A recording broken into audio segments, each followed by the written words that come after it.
আমরা কিভাবে বুঝবো কোনটা করোনা দিছে আছে আর কোনটা নাই? আমি এটার জবাবে সবসময় কমন উত্তর দিয়ে থাকি। দেখেন, দুনিয়ার ব্যাপারে আমরা সবাই যার যার ভালোটা সে বুঝার জন্য নিজের বিবেক বুদ্ধি সব খরচ করি, হলেও চেষ্টা করি ভালো কোনটা বের করার, ঠিক না ঠিক?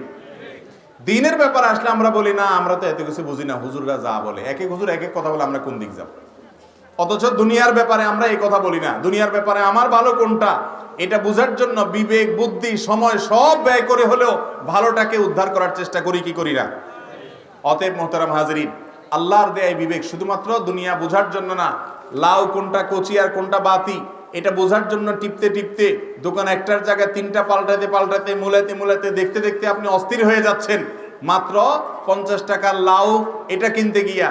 আর জান্নাতুল ফেরদাউস আপনি কিনতে চান, অথচ আমলটা আসল না নকল সেটা বোঝার জন্য ন্যূনতম বিবেক বুদ্ধি খাটাইতে রাজি না।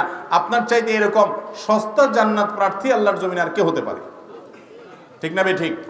মোহতারাম হাজরিন, অতএব একজন ইমানদার কখনো বিদআতে লিপ্ত হতে পারে না। আমল যেটা করব, আমার প্রত্যেকটা আমল খাঁটি হতে হবে, খাঁটি হতে হবে। ওলামা ইকরাম তারা যখন কোরআন থেকে হাদিস থেকে উদ্ধৃতি দিয়ে কথা বলবে সেটা আপনি মানবেন।